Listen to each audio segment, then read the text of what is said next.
suplicamos de ti el regalo, el don del Divino Espíritu. En el nombre de tu amado Hijo Jesucristo, y por la dulce y eficaz intercesión de María Santísima, concédenos ese Espíritu que ilumine nuestra inteligencia y que le dé valor y coherencia a nuestra voluntad para servirte y para servir a tu pueblo en estos momentos que son tan difíciles para tantas personas. Ponemos esta intención en manos de Nuestra Señora, la Virgen de Guadalupe. Dios te salve María, llena eres de gracia, el Señor es contigo. Bendita tú eres entre todas las mujeres, bendito es el fruto de tu vientre, Jesús.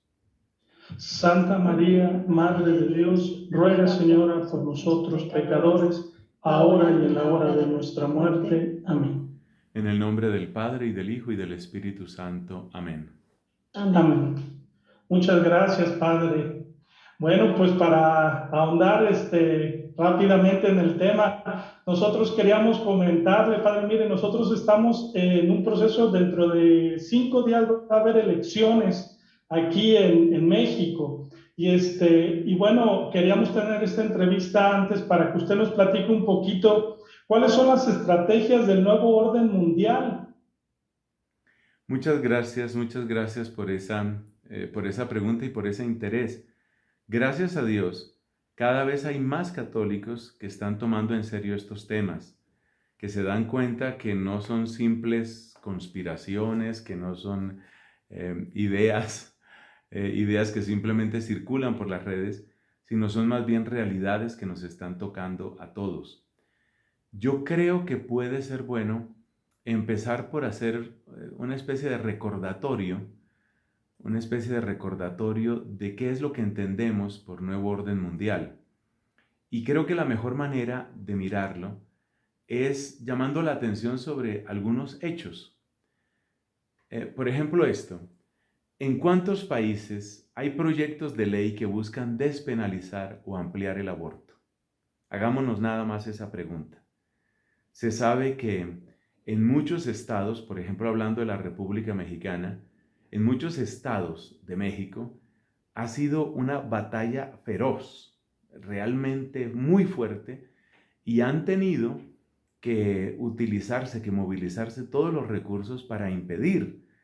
Pero lo interesante es que después de que termina esa batalla en un estado, me refiero al estado de los Estados Unidos mexicanos, termina la batalla en un estado y sigue en otro, y de ahí a otro, y de ahí a otro.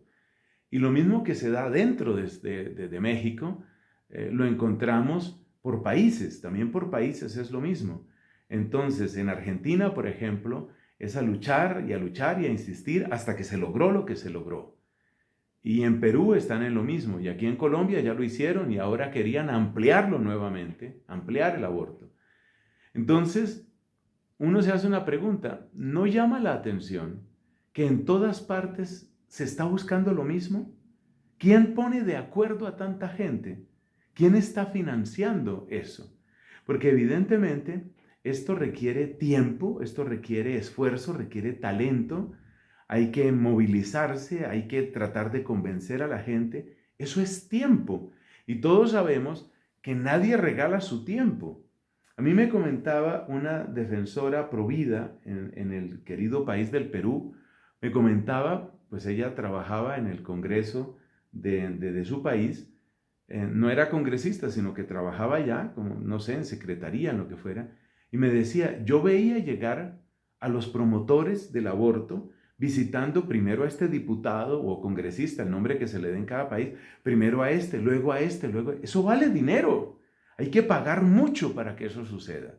Y eso está pasando en Perú, eso está pasando en Costa Rica, eso está pasando en República Dominicana, eso está pasando en México. Eso nos hace despertar y decir, tiene que haber algo que está coordinando esto. Lo mismo tendríamos que mencionar con respecto al impulso por la legalización del llamado matrimonio igualitario, matrimonio entre personas del mismo sexo. Claramente lo que sucede es lo mismo que estamos diciendo con el aborto. Y también ahí hay una misma meta. De lo que se trata no es, o sea, la legalización del matrimonio gay, como se le llama en algunos lugares, Es como llaman en ciclismo, es una meta volante. Ese no es el propósito final. De lo que se trata es de llegar a lo que se está llegando, por ejemplo, en Inglaterra, donde se celebra con júbilo que ya tienen el primer alcalde no binario. Para ellos, quienes creemos que hay hombres y mujeres, eso se llama ser binario. Entonces, un alcalde que no es ni hombre ni mujer. Entonces, es no binario. Y de eso es de lo que se trata. Se trata de la disolución de toda diferencia entre hombres y mujeres para que queden ¿qué? Para que quedemos todos como individuos que no podemos ni siquiera asegurar nada de nuestra identidad y que estamos así completamente desprovistos frente al Estado. De eso es de lo que se trata. Doy un último ejemplo, no quiero extenderme tanto en esto porque quiero también llegar a la pregunta que has dicho. Varios medios de comunicación internacionales han puesto el origen de las protestas en Colombia, pues ustedes saben que estos días hemos tenido situaciones muy fuertes de protestas, pero lo que quiero mencionar es que se ha mencionado como origen y como lo más destacado de las protestas en Colombia, lo que se ha llamado la brutalidad policial. Brutalidad policial. Si ustedes caminan por algunas calles aquí de Bogotá y de otros lugares, encuentran grafitis, estas pintadas, ¿no?, en las paredes, grafitis que dicen policía asesina y cosas así parecidas. Bueno, y ese estribillo lo han retomado las grandes cadenas de noticias del mundo. Entonces, por ejemplo, la BBC o la agencia rusa de noticias, la RT, o Al Jazeera, o Deutsche Welle de Alemania, todos ellos están repitiendo a coro brutalidad policial en Colombia. Resulta que las protestas no empezaron por ahí. Y aquí hemos tenido, pues ciertamente hay casos de abuso de la autoridad policial, pero también tenemos casos de policías que han sido linchados, tenemos el caso de policías, mujeres que han sido violadas. Eso no sale en las noticias. ¿Quién determina que todas las noticias tengan que ser recortadas de la misma forma? Pues hay un motivo, y es que en muchos otros lugares también hay protestas sobre lo que se ha descrito como brutalidad policial. Las más famosas fueron hace un año, se está cumpliendo prácticamente un año, a partir del asesinato, triste y brutal asesinato de George Floyd en los Estados Unidos de América. Después de ese asesinato, pues ya sabemos lo que sucedió, protestas en muchos otros lugares. Y entonces empezaron las protestas por brutalidad policial en Estados Unidos, siguieron protestas por brutalidad policial en Inglaterra, en Australia, en Alemania, protestas por brutalidad policial en todas partes. Y de repente dices tú, entonces es que ser policía es ser un bruto por lo visto, o que solamente se puede ser policía para tener brutalidad. Eso es lo que nos están tratando de decir. Entonces, ¿qué nos damos cuenta, queridos amigos? Nos damos cuenta que hay una serie de fenómenos que no están desconectados, no pueden estar desconectados, se están repitiendo, incluso siguiendo las mismas estrategias, los mismos pasos. Varias personas me han hecho ver cómo esto que está sucediendo en Colombia es la repetición calcada de lo que pasó en Chile hace cerca de un año o una cosa parecida. Es exactamente la misma estrategia. Ataque al sistema de transporte masivo, en Chile era el metro, aquí en Bogotá se llama Transmilenio, en Cali se llama Mío. Ataque al sistema masivo de transporte, incendios en distintas partes, sensación de incertidumbre, protestas continuas. ¿Quién articula eso? No son simplemente ideas que se repiten, no son ideas que brincan las fronteras de los países. Entonces, por eso es necesario que tengamos en cuenta, que terminemos de despertar y nos demos cuenta que existe esto que se llama nuevo orden mundial. Y ahora vamos con tu pregunta. Tú dices, bueno, ¿y cuáles son las estrategias de ese nuevo orden mundial? Yo creo que la más notable de esas estrategias tiene que ver con una especie de manipulación de la idea de libertad. Manipulación de la idea de derechos. Y esto va directamente al corazón de la sociedad, particularmente al corazón de los jóvenes. Para mí en este momento la estrategia número 1 es una manipulación de la idea de derechos y de la idea de libertad. ¿Por qué? Porque a todos nos gusta que nos hablen de nuestros derechos. Da la impresión de que cuando me hablan de derechos, pues se va a aumentar mi espacio de acción, se va a aumentar mi seguridad, se van a aumentar mis oportunidades. Entonces, es muy fácil sentir, cuando nos hablan de derechos, es muy fácil sentir que estamos ganando. Pero ¿qué hay detrás de esto? Mira, cuando alguien te habla solo de derechos, parece que te está prometiendo una libertad sin límites, pero en realidad, con ese adoctrinamiento, se están proclamando como garantes y tutores tuyos. Es decir, en el momento, aquí hacemos la caricatura, en el momento en el que, por ejemplo, contigo, estimado David, en el momento en el que yo, Nelson, empiezo a decirte, David, tú tienes tus derechos, tú tienes que pelear por tus derechos, acuérdate de tus derechos, son importantes tus derechos. Cada vez que te lo digo, tú te sientes más grande y más fuerte, pero en la práctica, el que se está volviendo grande y fuerte soy yo. Porque yo me estoy presentando como el defensor de tus derechos. Yo me estoy presentando como el garante de tus derechos. Y además, me estoy presentando como el tutor, el que te está enseñando qué significa ser libre. Esta estrategia viene de tiempo atrás, realmente viene de tiempo atrás. Se puede incluso remontar uno hasta la Revolución Francesa, pero para no irnos tan largo, pues vámonos al marxismo. Es la estrategia del marxismo. El marxismo utiliza exactamente esa estrategia, es decir, vamos a ir a los que están sufriendo. Marx consideraba que los que estaban sufriendo eran básicamente los proletarios. Vámonos a los que están sufriendo y vamos a decirles que sus derechos están siendo conculcados, están siendo pisoteados. A partir de ese momento, nosotros quedamos nombrados representantes de la clase obrera, quedamos nombrados representantes de los jóvenes, quedamos nombrados representantes de los homosexuales, quedamos nombrados representantes de las mujeres. Porque como lo vio con clara visión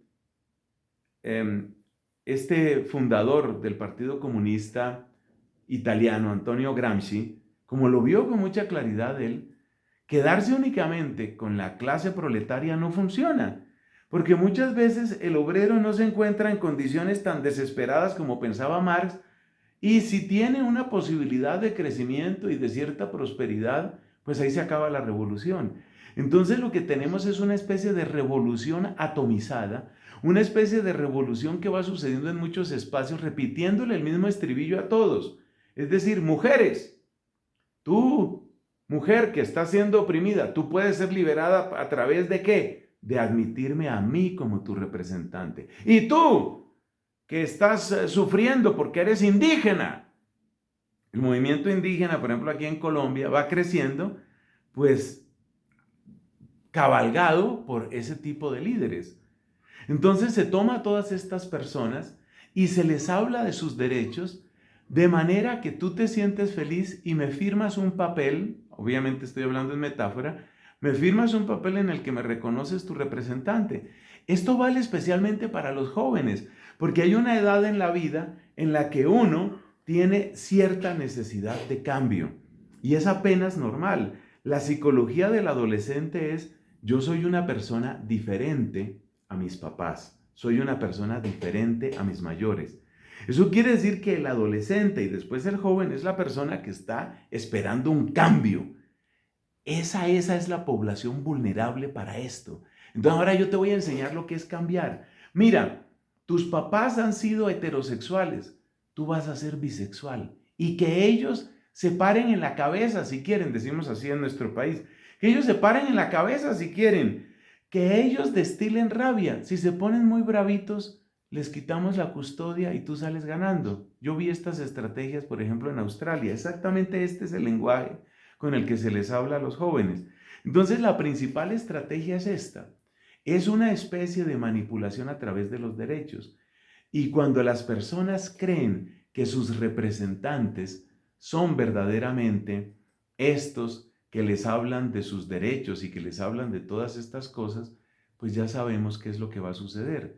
Lo que va a suceder es que entregan su libertad y entonces ya después los representantes, con esa especie de cheque en blanco firmado por las mujeres que se creen representadas, los obreros que se creen representados por sus sindicatos, los homosexuales que se creen representados por los líderes LGBT, todos esos representantes son los que terminan con el poder en la mano de todo esto para servir al nuevo orden mundial. Esa es la estrategia principal, aunque yo creo que a lo largo de nuestra conversación van a salir otras estrategias que fundamentalmente quieren una sola cosa, que haya un solo discurso. Eso es lo que quieren, que haya un discurso, que todos pensemos del mismo modo, que todos nos sometamos a las mismas reglas y que después de someternos sonriamos y digamos, ahora sí soy libre, ahora sí soy feliz. De eso se trata.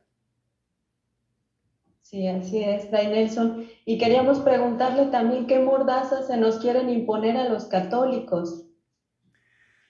Los católicos somos un estorbo, hay que entender muy bien esto. Los católicos somos un gran estorbo, por lo menos el católico consciente. Hay muchos católicos que no son conscientes.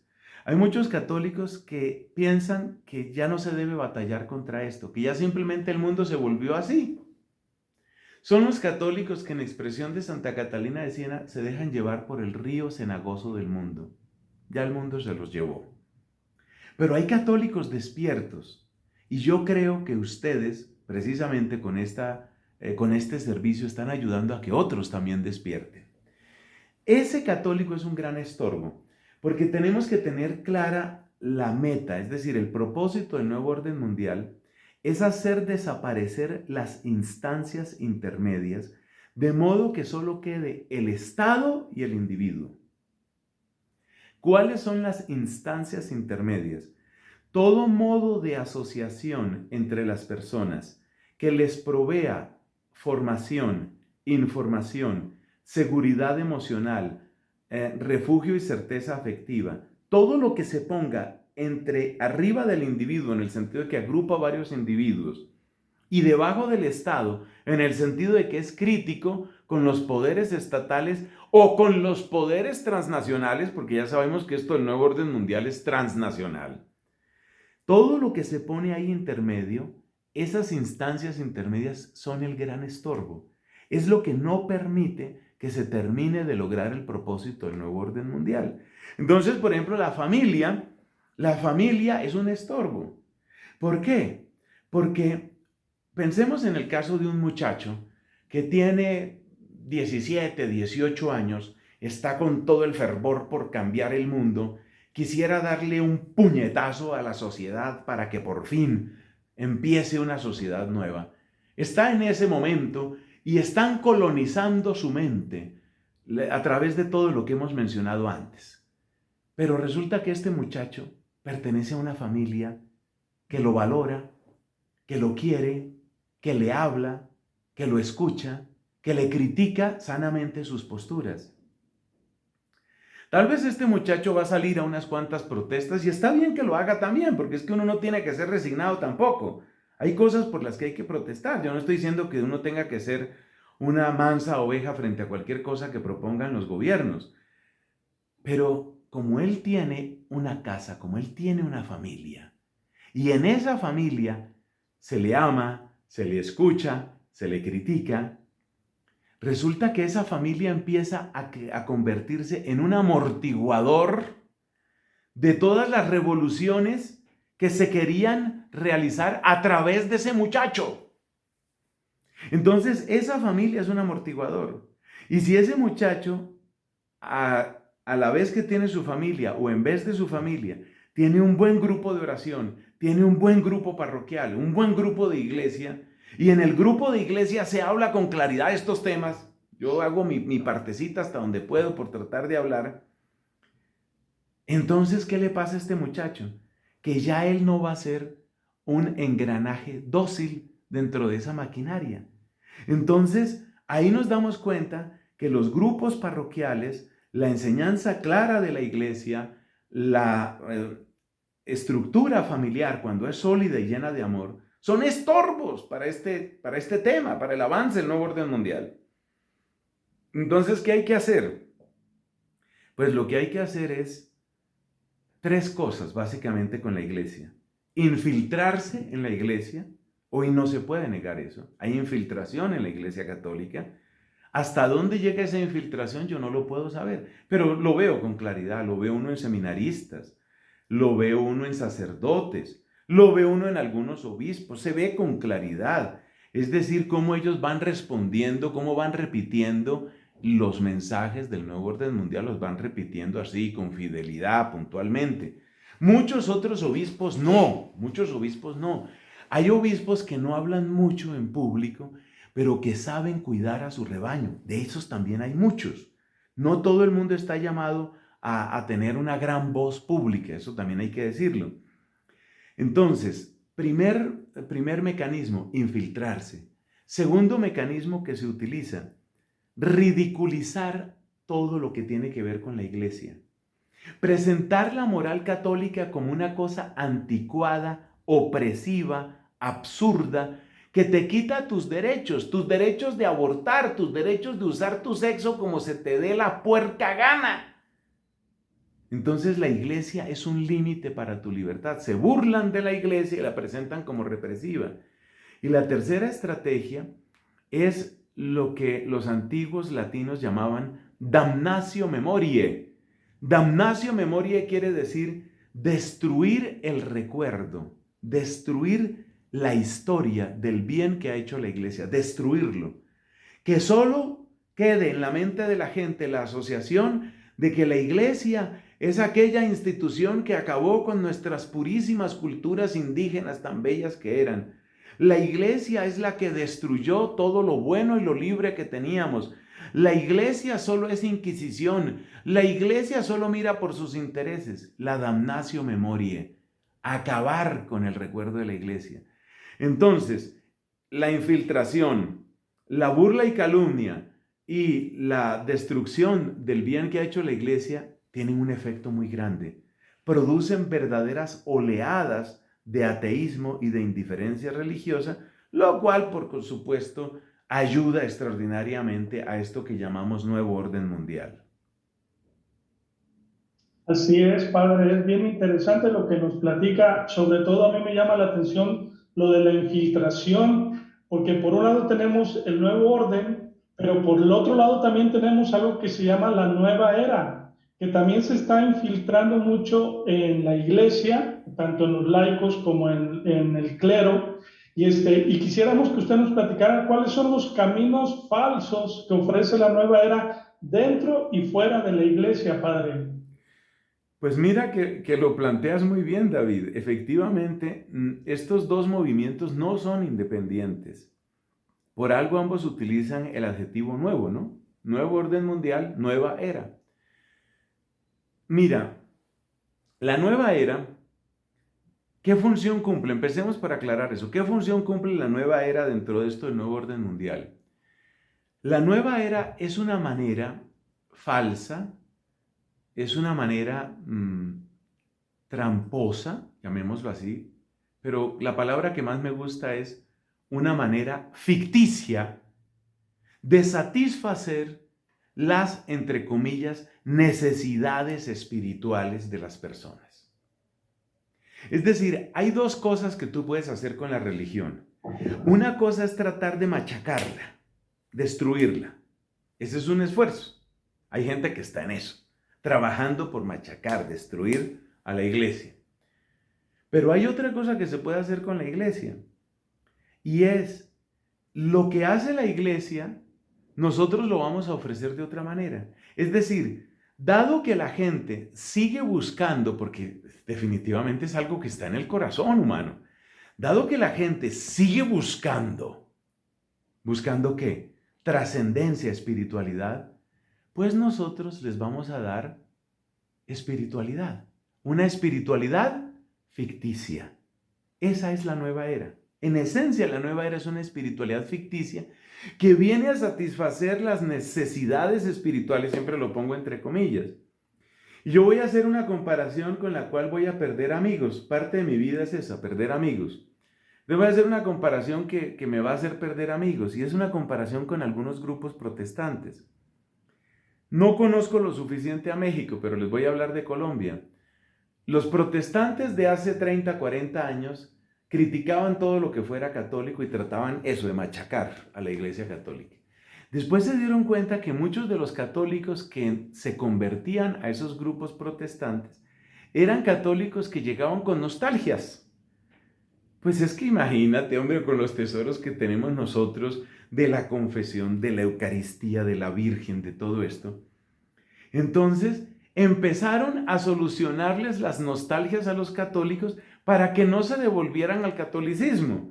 Entonces muchos grupos protestantes empezaron a celebrar lo que ellos llamaban o llaman la Santa Cena. Entonces la Santa Cena, que no sé si eso existe también entre los protestantes por allá en México, pero la Santa Cena es algo así como curarle la nostalgia de Eucaristía a las personas. Entonces tenemos copitas de vino, tenemos unos pancitos, hacemos unas bendiciones, la gente come, se pone así como en actitud de recogimiento. Y eso viene a reemplazarme el hambre de Eucaristía. La nueva era tiene exactamente el mismo propósito, pero con unas ventajas. Otra vez póngale comillas grandísimas a las ventajas. ¿Cuáles son las ventajas? Las ventajas, que no son ventajas, por supuesto, pero eso hablo de las comillas. Las ventajas son que es una religiosidad sin moral. Entonces, por lo menos en el catolicismo de siempre, eso se está desdibujando ahora por la infiltración, pero en el catolicismo de siempre estaba claro que si una persona, por ejemplo, está viviendo en adulterio, pues no debería acercarse a la comunión. Si una persona tiene una vida homosexual activa, no debe acercarse a la comunión.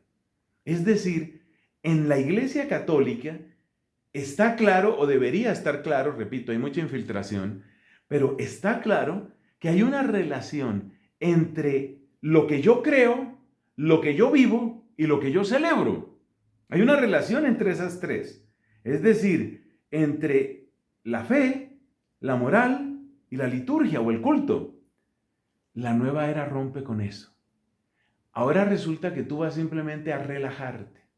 Entonces, a través de yoga, a través de budismo zen, a través de meditación trascendental, a través de lo que ellos llaman channeling, esa conexión con los ángeles, que sabemos que es de lo más peligroso porque ningún ángel bueno se presta para eso.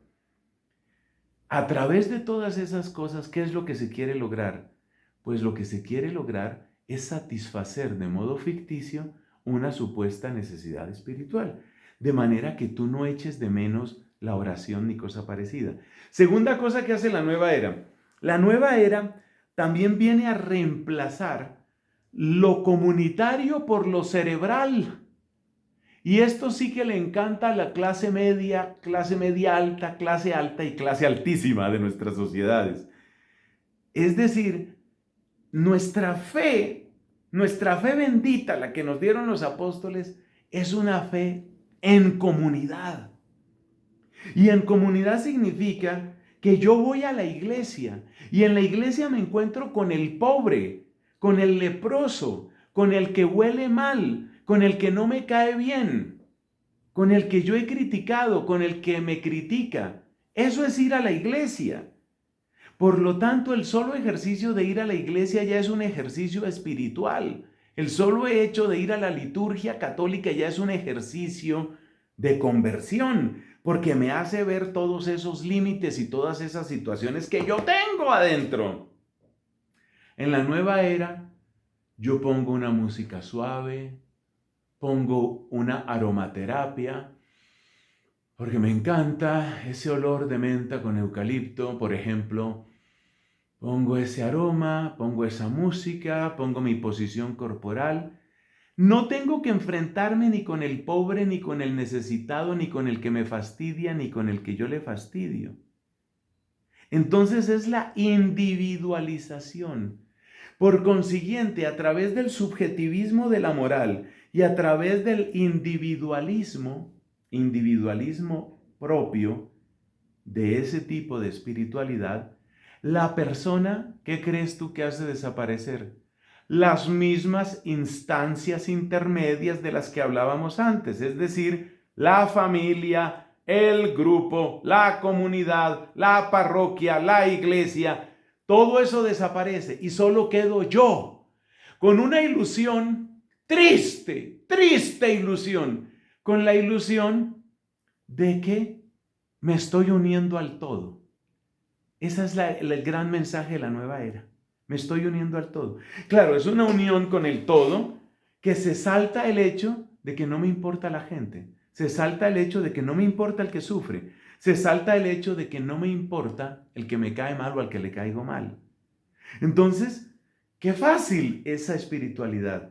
Esa espiritualidad aislada, individualista, subjetivista, por no mencionar todas las conexiones que tiene con el mundo de los demonios, ese modo de espiritualidad me produce una cierta satisfacción. Y vuelvo a mi ejemplo, como el que sale de la Santa Cena protestante y considera que estuvieron tan bonitos los cantos y estuvo tan buena la predicación del pastor que ya yo quedé contento. Se le ha saciado de modo ficticio. Entonces sí hay una conexión muy profunda. Y no es casualidad que el avance de los movimientos progresistas o el avance de estos movimientos socialistas, sociocomunistas en distintos lugares, va unido a estas expresiones de espiritualidad. Ya Marx, Engels y Lenin y Stalin quedaron desuetos. Todos ellos creían que había que eliminar la religión, pero resulta que ahora el demonio ya se dio cuenta que tratar de eliminar la religión produce mártires. Y los mártires son despertadores de nuestra fe. Entonces, en vez de producir mártires, el mejor negocio, ¿cuál es?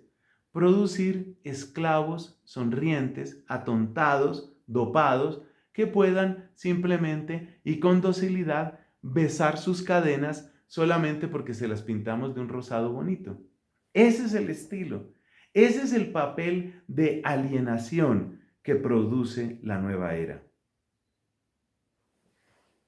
Sí, padre. Y por ejemplo, hablando un poco de la ideología de género, padre, ¿qué consecuencias tiene la ideología de género? ¿Cómo podemos los papás defender a nuestros hijos de esa ideología de género que lo están metiendo hasta por los libros de texto? Sí, pues es que es parte de lo mismo. Fíjate cómo mencionaba en mis primeros ejemplos precisamente la ideología de género como estrategia al nuevo orden mundial. Yo creo que es bueno que entendamos por qué la ideología de género es una ficha clave dentro de todo este, llamémoslo así, método de transformación de la sociedad. Veamos por qué es tan importante. Mira, sucede esto. Cuando una persona encuentra solidez psicológica y emocional, es porque puede responder a las preguntas básicas que hemos conocido, sobre todo a través de los buenos cursos de filosofía. En un buen curso de filosofía siempre surgen preguntas como estas: ¿quién soy? ¿De dónde vengo? ¿Para dónde voy? ¿Cuál es el propósito de mi vida? Cuando una persona tiene respuestas a esas preguntas, esa persona tiene cierta solidez. Tiene solidez. Porque, por decirlo de alguna manera, sabe dónde está parado. Entonces esa persona, por ejemplo, puede responder, vamos a suponer el caso de una mujer.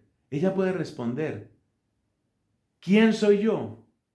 Soy una mujer adulta, vivo en el siglo XXI, soy, por ejemplo, hondureña o española o canadiense, lo que sea cada persona. Vamos a suponer eso, soy española, tengo esta formación, tengo estas metas en mi vida, esto es lo que yo espero de la vida, vengo de una cultura, vengo de una familia, tengo unas convicciones, tengo unos propósitos, me casé hace 4 años, tengo 2 hijos pequeños, mi meta es formar un hogar feliz. Cuando una mujer tiene todas esas respuestas, es una mujer sólida. Esa mujer no la mueves fácilmente. Si tú a esa mujer que sabe de dónde viene, para dónde va, por qué hace lo que hace, si tú a esa mujer tratas de moverla, aunque ella no necesariamente tenga todas las capacidades de argumentación, ella no se va a dejar mover tan fácilmente, porque sabe en dónde está y porque encuentra felicidad en eso.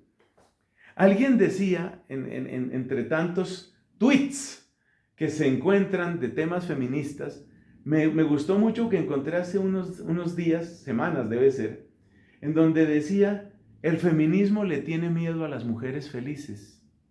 Esa frase es buenísima, escriba la que le conviene. El feminismo le tiene miedo a las mujeres felices. Una mujer que está feliz viendo crecer a sus hijos, seguramente tiene también un desempeño profesional o tiene un emprendimiento, se siente amada de su esposo, sabe que después de la muerte quiere encontrarse y estar para siempre con Cristo. Trate usted de mover a esa mujer, trate usted de moverla, trate usted de convencerla de algo. No lo logra. La sola sonrisa de un hijo es suficiente para que ella se detenga. Pero ¿qué pasa? ¿Qué pasa cuando esa mujer ni siquiera sabe si es mujer o no es mujer? Ahí me entiendes lo que te estoy diciendo. ¿Qué pasa? Hace poco vi un documental, me partió el alma. No tiene que ver con ideología de género, pero tiene un parecido. El documental se llamaba Los Apátridas. Es decir, aquellas personas que por distintas circunstancias no tienen ninguna ciudadanía. Si tú me preguntas a mí qué soy yo, dentro de los primeros 3 o 5 minutos, tal vez no será lo primero que te diga, pero dentro de los primeros 3 o 5 minutos te voy a decir, yo soy colombiano. Yo soy colombiano. ¿Tú te imaginas lo que es no poder decir de dónde es uno? ¿Lo que es no tener ninguna ciudadanía? Resulta que hay millones de personas que están sin patria. Por supuesto, son personas sin derechos, son personas que se sienten frágiles porque no encuentran, no tienen claro quién o qué los puede defender. Entonces, el papel principal de la ideología de género es ese, es producir una especie de incertidumbre permanente en cuanto a la propia identidad, una incertidumbre tan profunda que hace que la persona ni siquiera se pueda definir. Por eso digo, la meta no es el matrimonio igualitario. La meta es lograr que todos se vuelvan no binarios. Esa es la meta, que todos se vuelvan no binarios. Es decir, que todos seamos de un género fluido, llaman ellos, de un género fluido. Y eso se mira como libertad, porque entonces si yo soy de género fluido, quiere decir que puedo disfrutar con hombre, mujer, animal o cosa, lo que sea. Aparentemente hay más libertad, pero el precio que la gente no se da cuenta que está pagando es el precio de la pérdida de seguridad interior. Ahora bien, esa pérdida de seguridad interior hace que la persona diga, pero yo necesito que alguien me adopte, que alguien me proteja, que alguien me acoja. Exactamente lo mismo que sucede con los seres humanos apátridas. Los hombres y mujeres apátridas, ¿qué es lo primero que buscan? ¿Qué crees que es lo primero? Pues un país, alguien que les acoja para tener derechos. Cuando se declara, cuando empieza a penetrar la ideología de género, todos estos que se sienten no binarios, adivina quién los protege. Los protege el nuevo orden mundial. Entonces, todos estos desfiles del orgullo y todas estas manifestaciones, ¿qué es lo que quieren? Lo que quieren es confirmar en la mente de ellos y de otros que quieran estar como ellos, confirmar ¿qué? Confirmar que nosotros somos los únicos que te vamos a defender. Algo parecido a que tú y yo estemos en un edificio. Tú llegaste por primera vez a ese edificio, no lo conoces. Se supone que yo vivo en ese edificio y de repente alguien grita en otro piso, ¡fuego! ¡Fuego! Tú te sobresaltas y entonces yo te digo, no te preocupes, David, no te preocupes, sígueme. ¿Qué haces tú? Seguirme. Como no conoces el edificio, como no tienes certeza, como no tienes seguridad, entonces tú te atienes a lo que yo te diga. Y si lo que yo te digo es, sígueme, tú me sigues.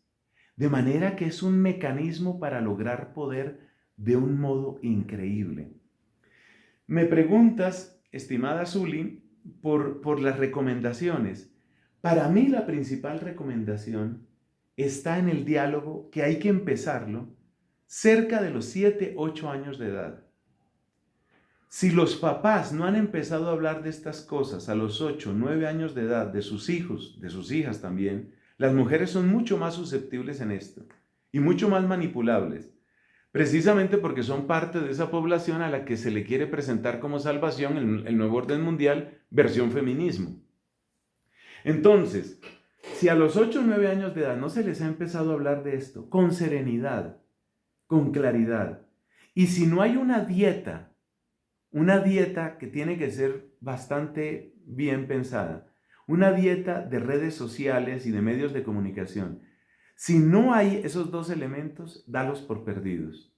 Posiblemente los recuperarás, posiblemente, pero hay que empezar por lo menos en esas edades. Y hay que mantener una comunicación y hay que mantener reglas en las casas. Un último consejo para papás y mamás. Yo les quiero decir esto. Ninguna predicación va a servir si ellos no ven 3 cosas en ustedes. Por favor, tomen mucha atención en estas 3 cosas. Necesitan verlos auténticos. La hipocresía es la principal fuente de desautorización frente a los jóvenes. Que ustedes sean auténticos, que lo que creen, lo piensan y lo viven. Segundo, que ustedes tengan capacidad de servicio social.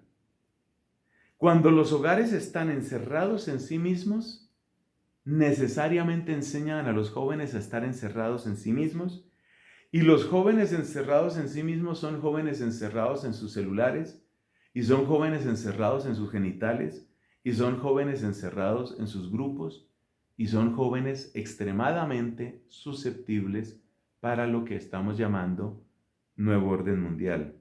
Y la tercera recomendación es, no se les olvide cultivar la alegría. No se puede avanzar con niños y jóvenes si nosotros no recuperamos la alegría del Evangelio, como lo recordaba nuestro Papa Francisco, la alegría del Evangelio. Si nuestras únicas voces son voces de advertencia, regaño, suspicacia, interrogatorio, los perdemos. Sí, eso tiene que estar, pero la ternura, la alegría, la compañía, la camaradería en el buen sentido de la palabra, todo eso tiene que estar también. Esas son estrategias que yo recomiendo en los padres de familia, sabiendo una cosa, yo la doy por supuesta, sabiendo una cosa, y eso es oración. Antes de, durante y después de. Antes de cada conversación, durante cada conversación, después de cada conversación, la oración. Sin unas dosis de oración intensa, gozosa, ardiente, sin oración ardiente, no se logra nada. Esa es la base. Y de esa base, pues todo esto que hemos comentado. Híjole, padre, pues muchísimas gracias por estas recomendaciones. Desgraciadamente el tiempo se va rapidísimo, padre, y quedaron ahí varias preguntas en el tintero, pero con esto que usted nos acaba de recomendar y decir, estamos muy satisfechos. Le agradecemos mucho su tiempo, padre, por estar también aquí con nosotros. Y bueno, padre, no sé si quiera que terminemos con una oración. Sí, claro que sí. Precisamente hemos hablado del poder de la oración y la necesidad de la oración, pues vamos a hacerlo. Señor Dios, hoy nos sentimos como pequeños David, delante no de un Goliat, sino de muchos Goliats. Señor Dios, tú le diste la victoria a tu siervo David. Tú le diste la victoria sobre todo a aquel que fue llamado Hijo de David, porque era el Mesías, nuestro Señor Jesucristo. Tú le diste la victoria a él, desnudo, inerme, aparentemente derrotado. Cristo es nuestra victoria. Que Él permanezca en nuestros corazones, que Él nos otorgue siempre el rocío de su Espíritu, para que podamos ser verdaderamente útiles a ti. Bendice a estos queridos amigos, a Zuli, a David y a todos a los que puedan llegar estas palabras. Toma mis manos para darles la bendición a ellos y a todos, en el nombre del Padre y del Hijo y del Espíritu Santo. Amén. Amén.